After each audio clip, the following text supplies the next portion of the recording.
My son's wife told me I smell like bleach and don't belong around successful people. My name is Sherwin Davis. For 30 years, I've worked building maintenance, cleaned offices, fixed pipes, wore work boots to family dinners. What my MBA son Paul and his designer wife Milka didn't know was simple. While they were building their egos, I was building an empire. They ignored my Christmas dinner, too embarrassed to bring their poor dad around their important friends, said I was dragging them down, posted about choosing elevation over obligation on social media for everyone to see. That's when I decided to send them a Christmas gift they'd never forget. One text message to our family group chat, a few bank statements, some property documents, $4.2 million worth of reality check. Want to see what happened when my unsuccessful maintenance worker life met their successful professional world? Hit that subscribe button and tell me where you're watching from, because this story gets wild. Sometimes the janitor owns the building. Let me paint you the picture of how deep this disrespect went. It started small, like it always does. 2 years ago, when Paul married Milka, I noticed the changes. Suddenly, my invitations to dinner got rain checks. My phone calls went to voicemail. When I did see them, Milka would glance at my work clothes with this look. You know the look. The one that says, "I'm embarrassed for you." Paul graduated with his MBA from State University in 2019. Cost him $180,000. What he didn't tell his new wife was who co-signed that loan. Me. The embarrassing maintenance guy who apparently wasn't smart enough to understand business. The first real sign something was wrong came last Christmas. I'd invited them to my house for dinner. Nothing fancy, just pot roast and mashed potatoes like Sarah used to make before she passed. Paul called me 2 hours before they were supposed to arrive. "Dad, we can't make it." "Everything okay, son?" "Milka's not feeling well." I found out later they'd gone to the Oak Valley Country Club with her parents instead.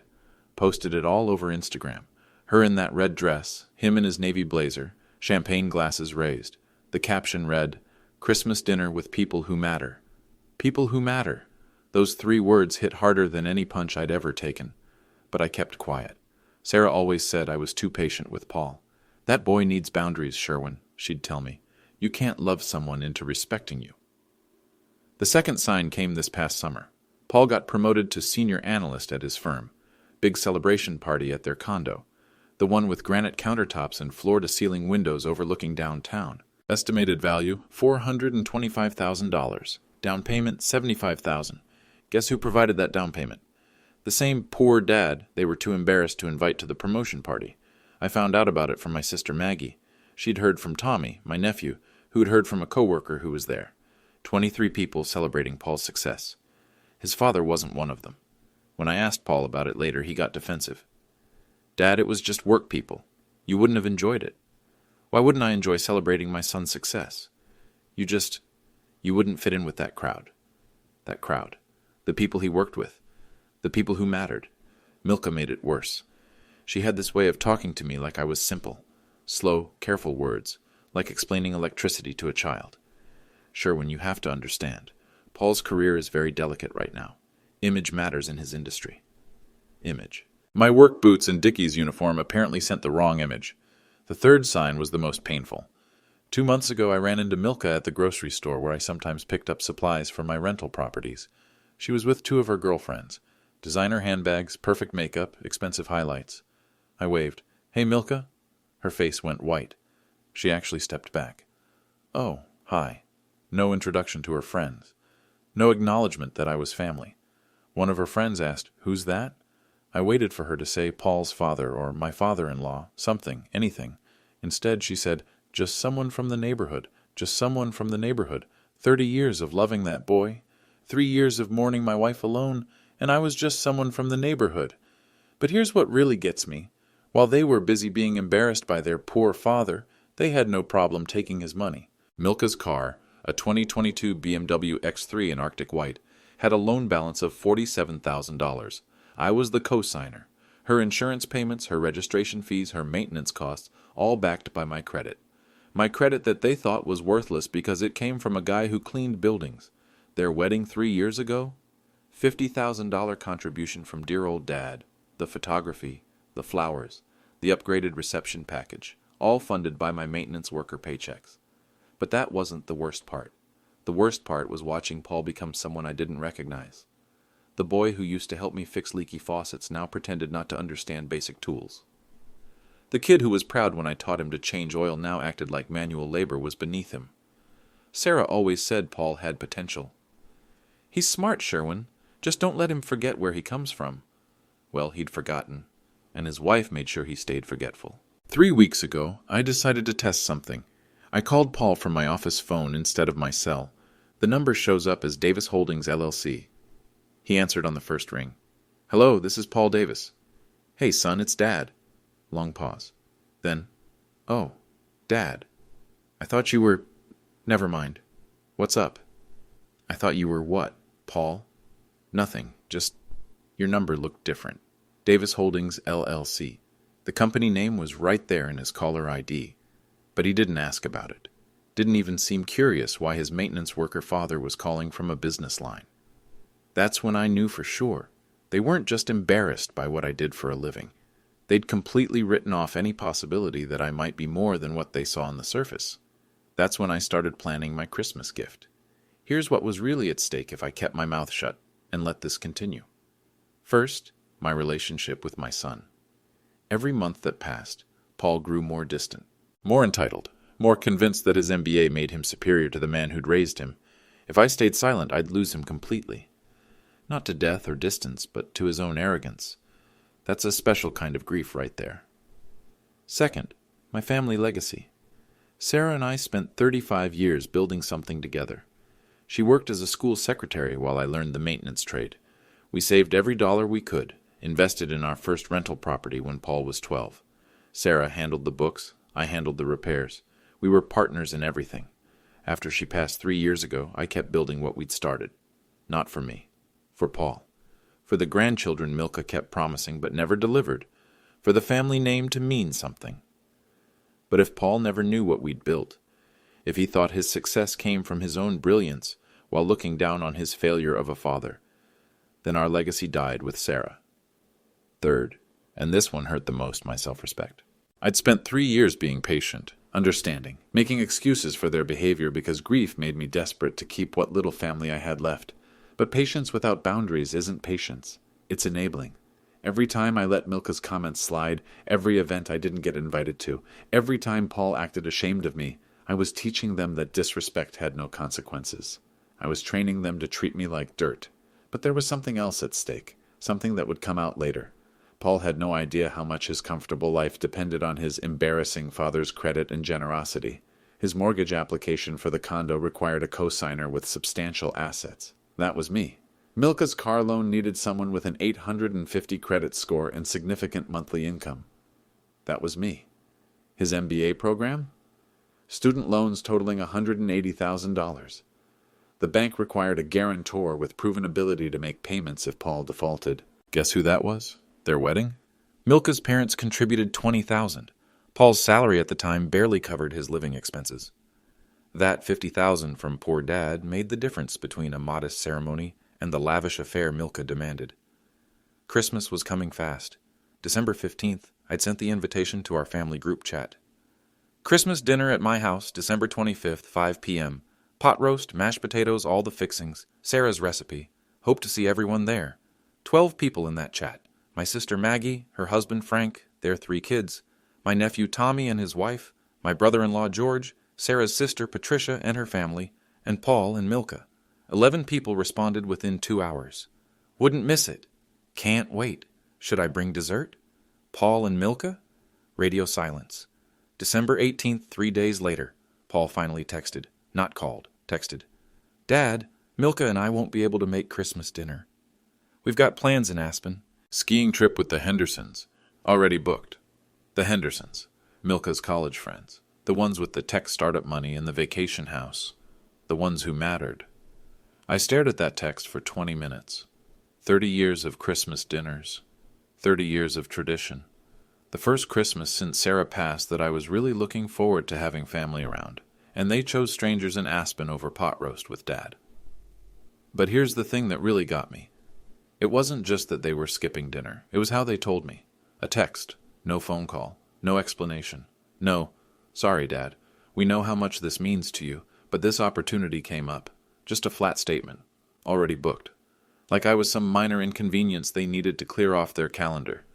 That's when I realized something. If I let this slide, if I just said, okay, have fun skiing, and pretended it didn't hurt, I wasn't just losing a Christmas dinner. I was losing my son permanently. I was accepting a future where I'd always be the backup plan, the emergency contact they never called, the cosigner they used but never acknowledged.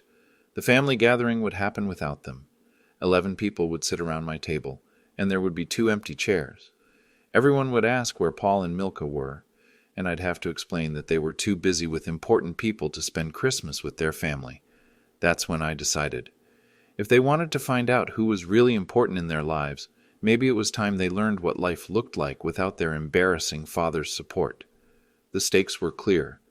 Either I stood up now, or I spent the rest of my life being taken for granted by people who should have loved me most. December 20th, I decided to call Paul directly. He answered on the 3rd ring. "Hey, Dad. Paul, I got your text about Christmas." "Yeah, sorry about that. This Aspen thing just came up." "Came up when? What do you mean? When did this opportunity come up? Because ski trips usually require planning, reservations, time off work." Pause. "I don't know, Dad. A few weeks ago, maybe." "A few weeks ago, before I sent the Christmas invitation. Look, I'm at work right now. Can we talk about this later?" "Put me on speaker, Paul." "What?" "Put me on speaker. I want Milka to hear this too." Another pause. I heard muffled voices. Then Paul's voice, more distant now. "Okay, you're on speaker." "Hi, Sherwin." Milka's voice, fake sweet, like talking to a child. "Milka, Paul, I want to understand something. You've known about this ski trip for weeks, but you waited until 3 days after my invitation to tell me you couldn't come?" "We didn't want to hurt your feelings," Milka said. "By lying about it?" "We weren't lying," Paul said. You just what? Hoped I wouldn't notice you were avoiding Christmas with your family?" Silence. "Paul, do you remember last Christmas when you canceled 2 hours before dinner?" "Dad, that was different. Milka was sick." "No, she wasn't. You went to Oak Valley Country Club with her parents." More silence. Then Milka's voice, sharper now. "Who told you that?" "Does it matter? The point is, you lied then too." "We didn't lie," Milka said. "We just changed plans. Without telling me. Again." "Look, Sherwin," Milka's voice had lost all pretense of sweetness. "This is exactly why we have problems. You make everything about you. We have our own lives, our own friends. We can't revolve everything around your schedule." "My schedule? Milka, it's Christmas dinner with family." "Your family," she said. "Not mine." That hit like a slap. "Excuse me?" "I said it's your family. I have my own family, my own traditions. You married Paul. That makes you part of this family, too. On paper, maybe." Paul jumped in. "Milka didn't mean—" "Yes, I did mean it." Milka's voice was clear now. No more fake politeness. "Sherwin, you're a nice man. But you have to understand. Paul and I are building a life together, with people in our social circle, people who share our interests, our education level, our background." "Your background? Professional people? People who understand business, culture, social etiquette." "And I don't?" "You work maintenance, Sherwin. You smell like bleach and motor oil. You wear work boots to restaurants. You don't know wine from grape juice." The phone went dead quiet. I could hear my own heartbeat. Paul's voice, barely a whisper. "Milka." "What?" He asked a question. I gave an honest answer. I took a deep breath, counted to 5. "Milka, thank you for being honest." "You're welcome." "Paul, is this how you feel too?" Long pause. Too long. "Dad, you have to understand our position. My career is really taking off. The people we associate with, their important connections, networking opportunities, future business partners. And I'm embarrassing to be around. You're just different from them, Dad. Different. Not wrong. Not bad. Just different. Like I was some exotic animal they couldn't bring to the country club." "I understand," I said. "Enjoy your ski trip." "Dad, don't be—" I hung up. Sat there in my kitchen for 10 minutes, staring at the phone. Milka's words echoing in my head. "You work maintenance. You smell like bleach and motor oil." That's when I made my decision. If they wanted to judge me by my work uniform, maybe it was time they learned what I'd been building while they were busy being embarrassed. I had arrangements to make. The next morning, December 21st, I made 3 phone calls, the kind of calls that might surprise people who think maintenance workers only know how to fix toilets. First call was to Marcus Thompson at First National Bank. Marcus has been my business banker for 15 years. Most people don't realize that the guy in the Dickies uniform has a business banker, or that he calls me Mr. Davis and offers me coffee in his office. Mr. Davis, good to hear from you. What can I do for you today? Marcus, I need updated statements for all my accounts, business and personal, and I want the property portfolio summary we discussed last month. The comprehensive one with current market values? That's right. Everything in one package. How soon do you need this? Tomorrow morning would be perfect. I'll have Jennifer prepare everything. Will you be coming in, or should we messenger it? I'll come in. And Marcus, I want it printed on the bank letterhead, official documentation. Certainly, Mr. Davis. Is this for the accountant? Something like that. Second call was to Patricia Hernandez, my property manager. Patricia runs the day-to-day operations for my rentals, collects rent, handles tenant issues, coordinates repairs. She's sharp, professional, and treats my portfolio like her own. Sherwin, perfect timing. I just finished the December reports. Patricia, I need a favor. Can you prepare a summary sheet showing all 12 properties, current rental rates, occupancy status, monthly income totals? Of course. The comprehensive overview? Yes. And include the annual income projections. That'll show just over $379,000 for this year. $379,000, more than Paul made in 2 years at his fancy analyst job. Perfect. Email it to me by tonight. Already typing it up. Third call was to Robert Sterling, my estate attorney. Robert has been handling my legal affairs since I bought my first rental property. He's the one who set up Davis Holdings LLC, the one who structured everything to minimize taxes and maximize growth. Robert, it's Sherwin Davis. Sherwin, how are you? Ready for Christmas? Working on it. Robert, I need you to prepare something for me. A summary of my estate planning documents. Assets, beneficiaries, current valuations. Is everything all right? Everything's fine. I just need my family to understand some things. I see. How detailed should this summary be? Detailed enough to be clear, simple enough to understand. I'll have something ready by Christmas Eve. Should I include the recent changes we discussed? The recent changes. That was Paul's removal as primary beneficiary after the promotion party incident. Robert had advised me to think it over for 6 months before making it permanent. Smart lawyer. Include a note that beneficiary designations are under review pending family discussions. Understood. That afternoon, I stopped by Oak Valley Country Club to confirm my New Year's Day reservation. I'd been a member for 8 years. Most people don't know that maintenance workers can afford country club memberships. But then again, most people don't ask the right questions. The maitre d', Charles, greeted me at the entrance. Good afternoon, Mr. Davis. How may I help you today? Charles, I wanted to confirm my New Year's reservation. Party of 15. Ah, yes, the family gathering. We have you in the private dining room at 7 o'clock. Will you be needing the usual wine selection? The usual was a $300 bottle of wine I'd discovered during one of my solo dinners there. Amazing what you learn when you're not worried about impressing anyone. That sounds perfect. Excellent. We look forward to seeing you and your family. Walking back to my truck, I thought about Milka's comment. You don't know wine from grape juice. Charles would have a good laugh at that one. I had one more stop to make. The storage unit where I keep all my important documents. Property deeds, business records, tax returns, investment statements. 25 years of building something real while everyone assumed I was just getting by. Tomorrow I'd pick up the bank documents. Tomorrow night I'd send my Christmas gift to the family group chat. But first I wanted to look through the photos Sarah and I had taken when we bought our first rental property. The little duplex on Maple Street. 2 units, $24,000 purchase price.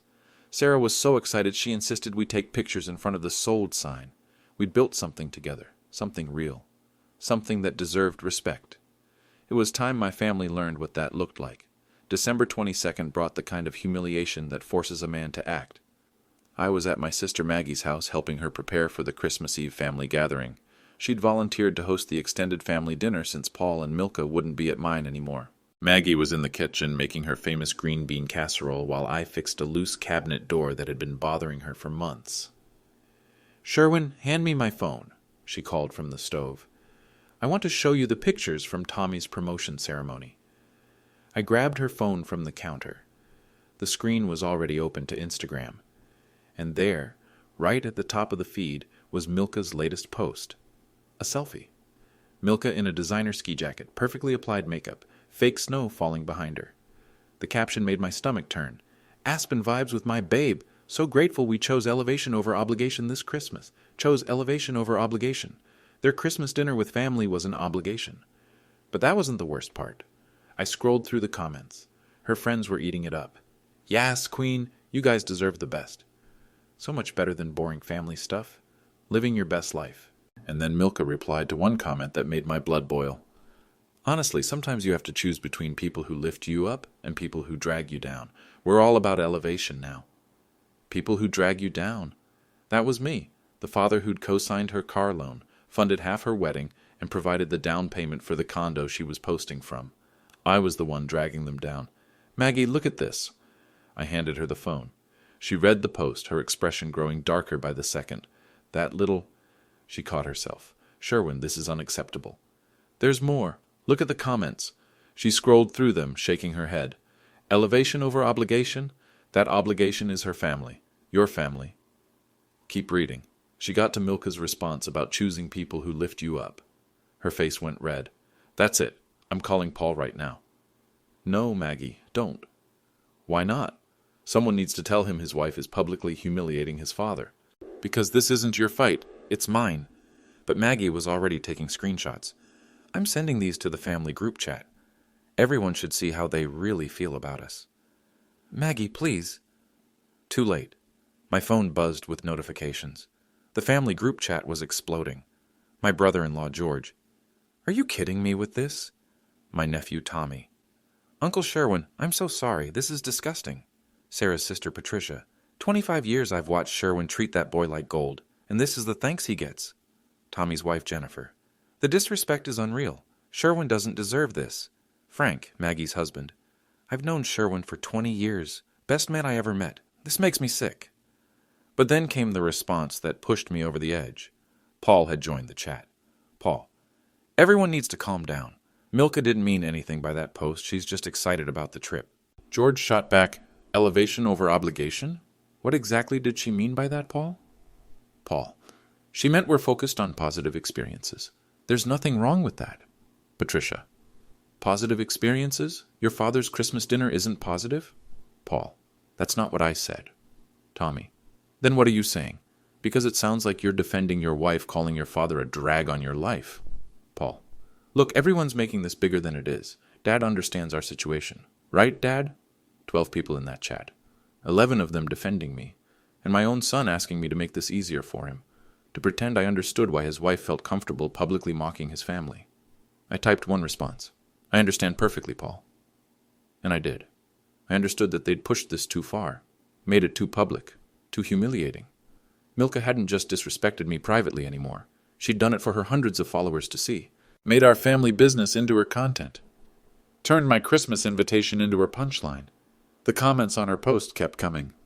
More friends validating her choice to prioritize elevation over family. More likes, more shares.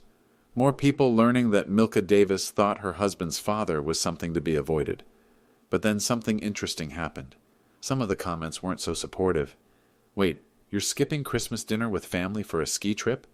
Kinda harsh to call family an obligation, don't you think? My husband would never let me talk about his dad like this. Milka started deleting the negative comments, but screenshots live forever, and people had already taken them. That evening I got a call from Paul. He sounded panicked. Dad, Milka's really upset. Her post is getting negative attention. I imagine it is. People are calling her selfish, mean.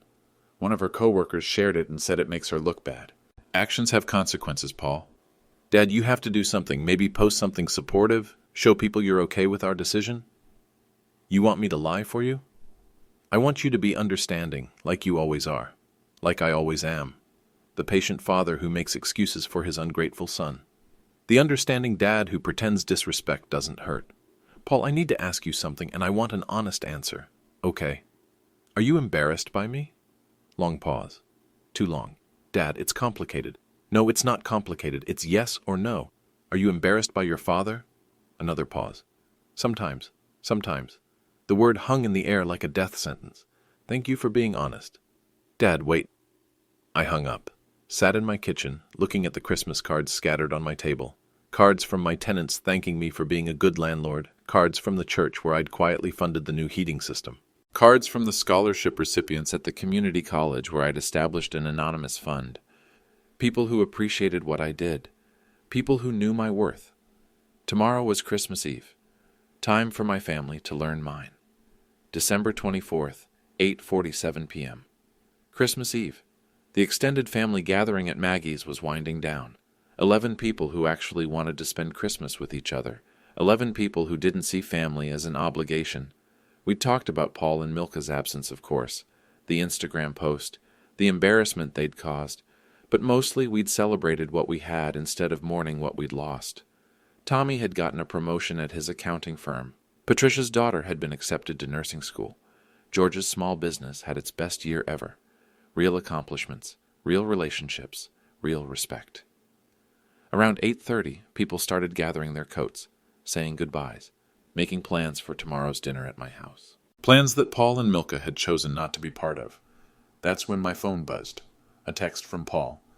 "Dad, can we video call? Milka wants to apologize for the post. Too little, too late."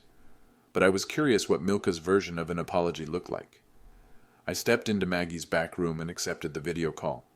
Paul's face appeared on my screen, looking uncomfortable. Milka was next to him, her ski makeup perfect, her expression carefully neutral. "Hi, Sherwin," she said. Same fake sweet voice as always. "Milka, Paul, I wanted to apologize for my Instagram post. I didn't mean for it to sound the way it did." "How did you mean for it to sound?" "Just excited about our trip. I wasn't thinking about how the words might be interpreted." Interpreted. Like the problem was my understanding, not her meaning. "What about the part where you said you choose people who lift you up over people who drag you down?" Her smile flickered. "That wasn't about you specifically." "Who was it about specifically?" Paul jumped in. "Dad, the important thing is she's apologizing. Can we move past this? Move past this. Like always. Pretend it never happened. Enable their disrespect by accepting their hollow apologies." "Paul, Milka, I appreciate you calling." They both relaxed, thinking the crisis was over. "But before we hang up, I have something to share with you, something that might help you understand why your family is so disappointed right now." I pulled up the family group chat and started typing. "What are you doing, Dad?" "Sending you both a Christmas gift, something I should have shared a long time ago." First, I uploaded the bank statements Marcus had prepared. 12 pages of account summaries, asset listings, and business income reports. Next, Patricia's property portfolio overview. 12 rental properties, current market values, monthly income statements, annual projections. Then Robert's estate summary. Asset valuations, business holdings, investment accounts, all totaling to a number that would make Paul's MBA classmates very quiet. The family group chat exploded with notifications. Everyone was seeing the documents in real time. "Dad?" Paul's voice was confused. "What is this?" "This is what you've been too embarrassed to know about your father." Milka leaned closer to her phone, squinting at the documents. Her face went white. "These numbers, are these real?" "Every dollar, Milka. Every property, every asset, every income stream, all earned by the maintenance worker who smells like bleach and motor oil." I watched Paul scroll through the documents on his phone. His expression changed from confusion to shock to something approaching panic. "Dad, this says you own 12 rental properties." "That's correct, with a total value of $4.2 million. Current market assessment, yes. And monthly rental income of $31,650. This month it was $32,000. December rents always include some late fees." Milka grabbed Paul's phone. "Annual income $379,800. Before taxes and expenses. Net income last year was about $320,000. The family group chat was going crazy. My relatives seeing these numbers for the first time, understanding exactly what Paul and Milka had been too blind to notice. Tommy: "Uncle Sherwin, are you serious? You're a millionaire?" Patricia: "Sherwin, why didn't you ever tell us?" Maggie: "Our brother, the real estate mogul, I can't believe it." But Paul and Milka weren't celebrating. They were calculating. I could see it in their faces. The car loan, the condo down payment, the MBA co-signing, the wedding contribution. "Dad," Paul's voice was small, How long have you had this kind of money?" "I bought my first rental property 23 years ago. Your mother and I started with a little duplex on Maple Street. $24,000. We saved for 2 years to afford the down payment." "But you always said—" "I said what? That I was poor?" I never said that, Paul. You assumed it. You looked at my work uniform and decided I was unsuccessful. You never asked what I did with my paycheck. You never wondered why I could co-sign your loans or contribute to your wedding or help with your down payment. Milka found her voice. The condo down payment. $75,000 from the Davis Holdings business account. The car loan. $47,000, co-signed with my personal credit, backed by my assets. The MBA program. $180,000 in student loans. I'm the guarantor. If you default, I pay. Paul was doing math in his head. I could see the numbers adding up. The full scope of how much his unsuccessful father had invested in his successful life. Dad, why didn't you tell us about this? When would I have told you, Paul? At the family dinners you stopped coming to? The phone calls you didn't return? The parties I wasn't invited to because I wouldn't fit in with your professional friends? Milka was staring at her phone, reading the family chat reactions. Everyone putting together the same picture. The maintenance worker they'd all underestimated was actually the most successful member of the family. Besides, I continued, I thought success was about more than money. I thought it was about character, loyalty, respect for the people who love you, but apparently your generation measures success differently. Paul's video call was frozen. Whether from shock or bad connection, I couldn't tell. Here's what's going to happen, I said calmly.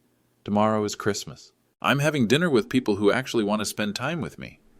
People who don't see family as an obligation, people who measure success by how you treat others, not by how much money you make. I looked directly into the camera.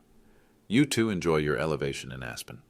When you come back, we're going to have some conversations about respect, gratitude, and what it really means to be successful. I ended the video call. The family group chat was still buzzing. Questions, congratulations, shock, pride. My relatives finally understanding why I'd been so patient with Paul's disrespect, and why that patience had finally run out. At 9:15 p.m. my phone rang. Paul calling back. I declined the call. At 9:18 p.m. Milka called. Declined. At 9:23 p.m. another call from Paul. This time I answered. Dad, we need to talk. Yes, we do, but not tonight. Tonight I'm celebrating Christmas with people who value family. Dad, please. Merry Christmas, Paul. Enjoy your skiing. I hung up and turned off my phone. Time to see what my Christmas gift would really teach them about respect. Christmas morning brought clarity, phone calls, and consequences. I turned my phone back on at 7 a.m. 43 missed calls, 67 text messages, most from Paul and Milka, but others from numbers I didn't recognize. Word was spreading. The first text I read was from Paul, sent at 11:47 p.m. Christmas Eve. Dad, we're flying back tomorrow. We need to talk. Please don't do anything else until we get home. Don't do anything else. Like I was the one who'd created this mess. Milka's texts were more frantic. Sherwin, please call me. There's been a misunderstanding. I can explain everything.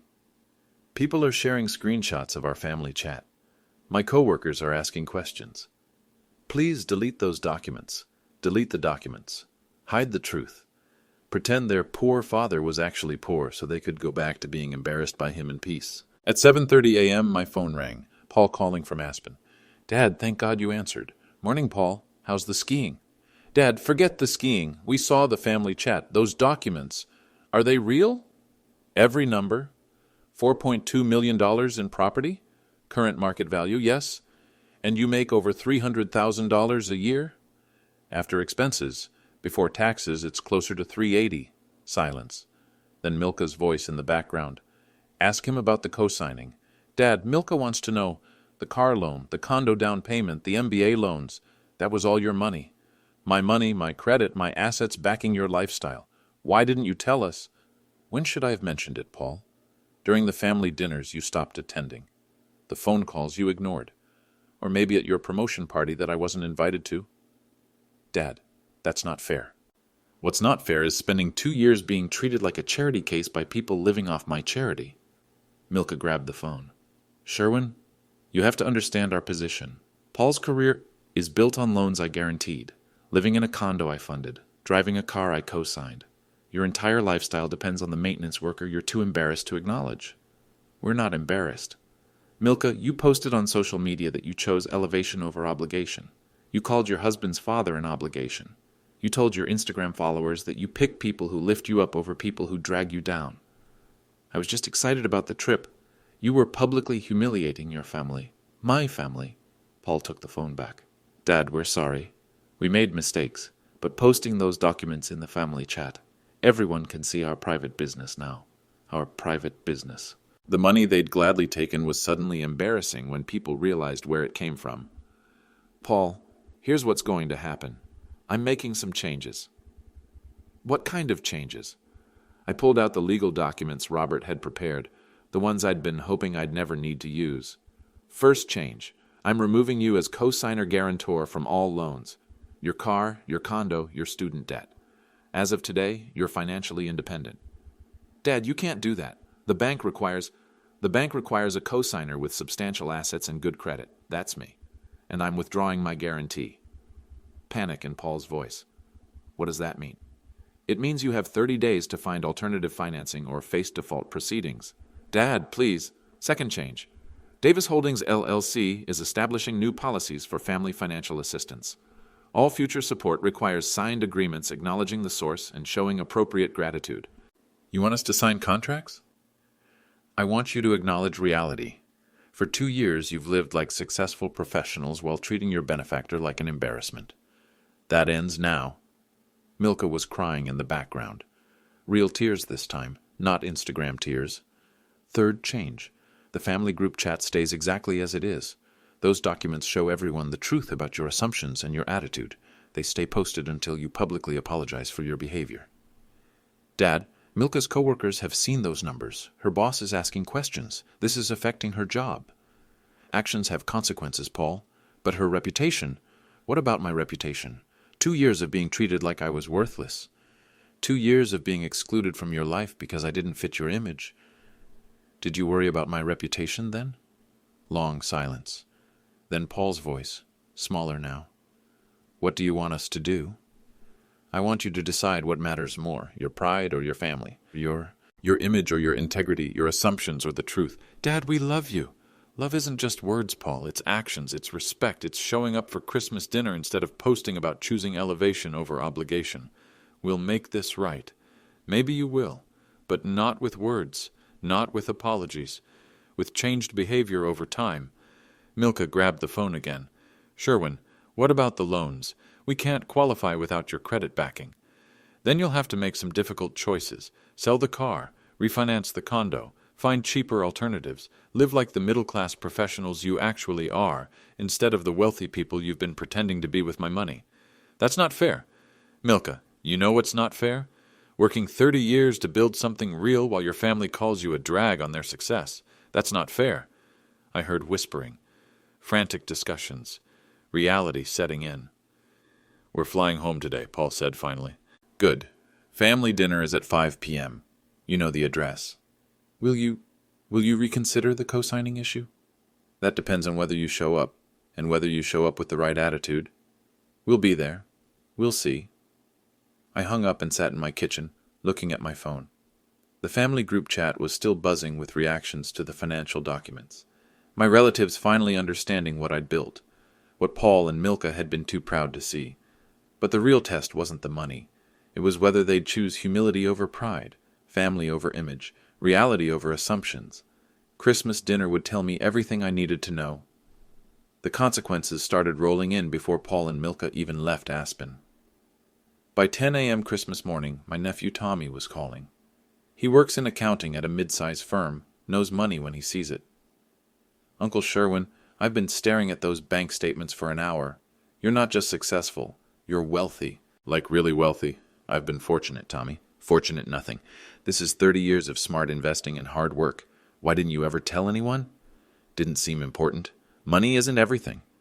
Maybe not, but respect is. And Paul and Milka owe you a mountain of it. By noon, the story had spread beyond our family. Milka's Instagram post about elevation over obligation had been screenshot and shared in local social media groups. People were connecting the dots. The maintenance worker's spoiled son and his social climbing wife. The Christmas dinner they were too good for. The father they'd publicly dismissed. Comments were brutal. Imagine being this ungrateful to your own family. The audacity of calling Christmas dinner with your father an obligation. I hoped their ski trip was worth destroying their relationship with their dad. Milka started deleting her social media accounts. Too late. Screenshots are forever. At 2 p.m., my phone rang.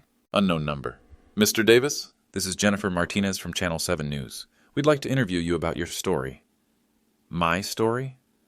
The Christmas dinner situation. It's been shared in several community groups. People are calling it a perfect example of family values versus materialism. I politely declined. This wasn't about fame. It was about family. But the calls kept coming. Local radio stations, newspaper reporters.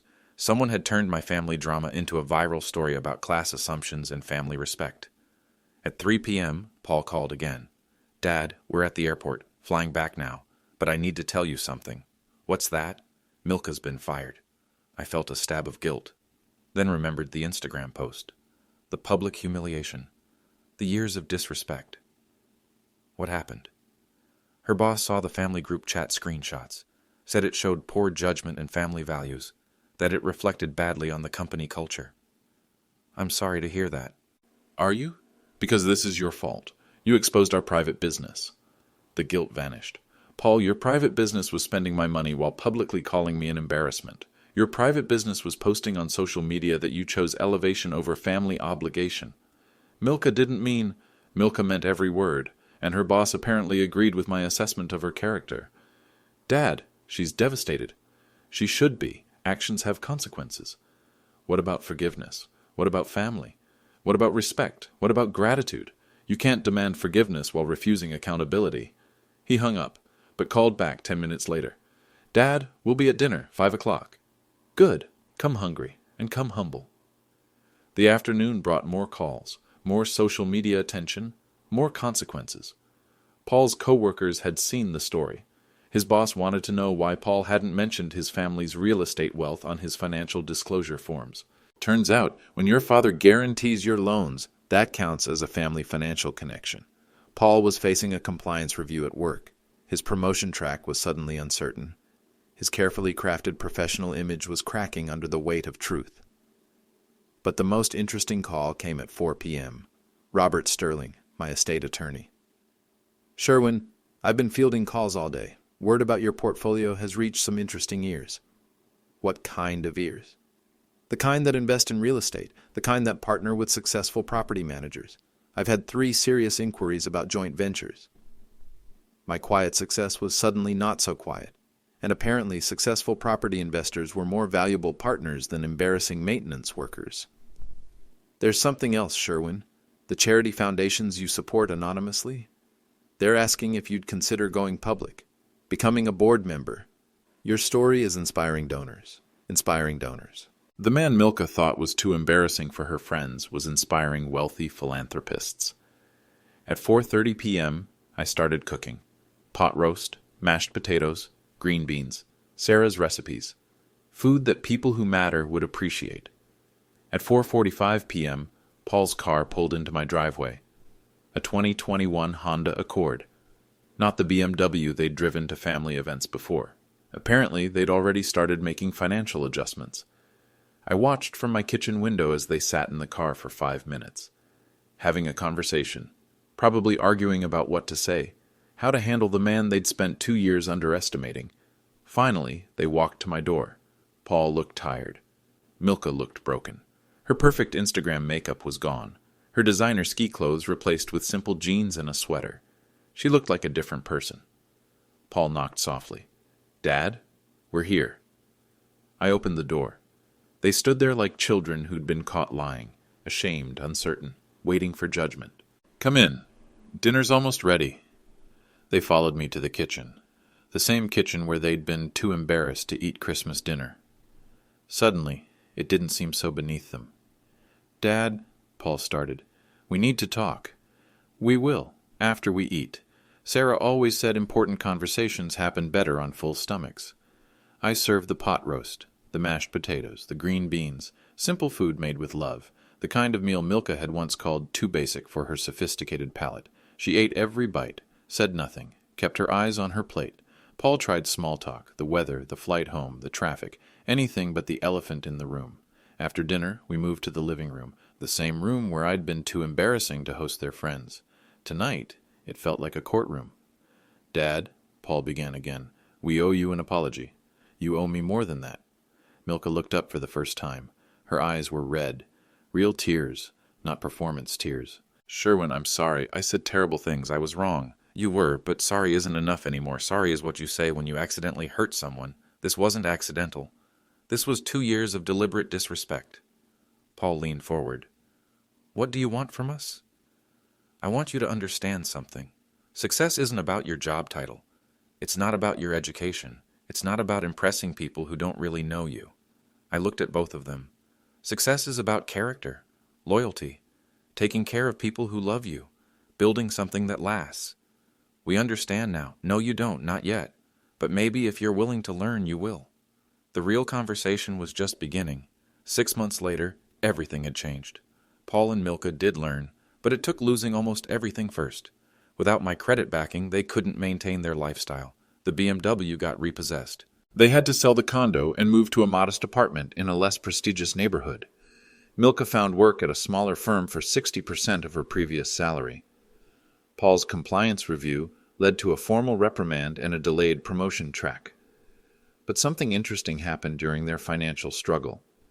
They discovered what actually mattered. Paul started calling me twice a week, not for money, just to talk about work, about life, about the things he was learning from watching me manage my properties. He asked questions about real estate investing, about building long-term wealth, about patience and persistence. Milka surprised me most. She asked if she could help with my rental properties, bookkeeping, tenant communications, maintenance scheduling. Said she wanted to learn the business from the ground up, wanted to understand how someone builds real success instead of just performing it. I said yes, but with conditions. Every Saturday they worked with me. Milka learned to calculate return on investment, screen tenants, handle maintenance requests. Paul learned basic repairs, property inspection, tenant relations. They wore work clothes, got their hands dirty, learned what building something actually requires. 3 months in, Milka made a comment that told me everything had changed. Sherwin, I used to be embarrassed that you worked maintenance. Now I'm embarrassed that I didn't understand you were an entrepreneur who happened to do his own maintenance. Paul added, Dad, I spent 4 years in business school learning theories about success. You spent 30 years actually building it. By month 4, they were contributing more than just labor. Milka's organizational skills transformed my property management system.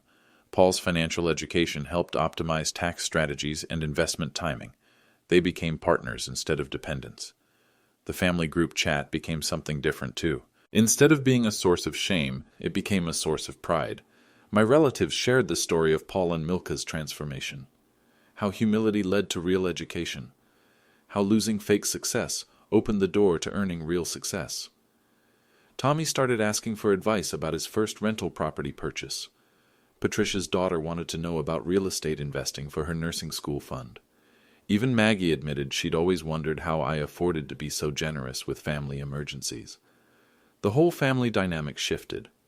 I wasn't the quiet uncle with the mysterious ability to help out financially anymore. I was the family success story, the example of what 30 years of smart decisions and hard work could build. Last month, Paul and Milka bought their first rental property, a small duplex in the same neighborhood where Sarah and I started. They used their savings for the down payment, qualified for the loan with their own credit, asked for my advice, not my money. Milka posted about it on her new Instagram account. The caption read, "Proud to follow in my father-in-law's footsteps." Real success takes time, humility, and learning from people who've actually built something. #grateful #family legacy, #real estate investing. The comments were different this time. Respectful, congratulatory. From people who understood that she'd learned something valuable about what actually matters. Christmas this year was different too. Paul and Milka hosted dinner at their new apartment. Simple food, simple decorations, but everyone came, all 13 family members. Because when you show up for family, family shows up for you. During dinner, Paul raised a glass. To my dad, who taught me that success isn't about impressing strangers, it's about taking care of the people who love you. Milka added, and who taught me that you can't judge someone by their work uniform. Sometimes the janitor owns the building. Sometimes the maintenance worker is the most successful person in the room. I thought about Sarah. How proud she'd be to see Paul finally understanding what we'd built together, what we'd tried to teach him all along. After dinner, as everyone was leaving, Milka pulled me aside. Sherwin, thank you. For what? For not giving up on us. For teaching us the difference between looking successful and actually being successful. I hugged her, my daughter-in-law, finally. Family doesn't give up on family, but sometimes family needs to earn its way back to family. She nodded. We earned it. You're earning it every day. Because respect isn't inherited. It's earned. And success isn't about what people think you have. It's about what you've actually built. Have you ever been underestimated because of your job or background? Let me know in the comments where you're watching from. And if this story taught you something about real success versus performed success, hit that like button. Sometimes the most successful person in the room is the one nobody expects.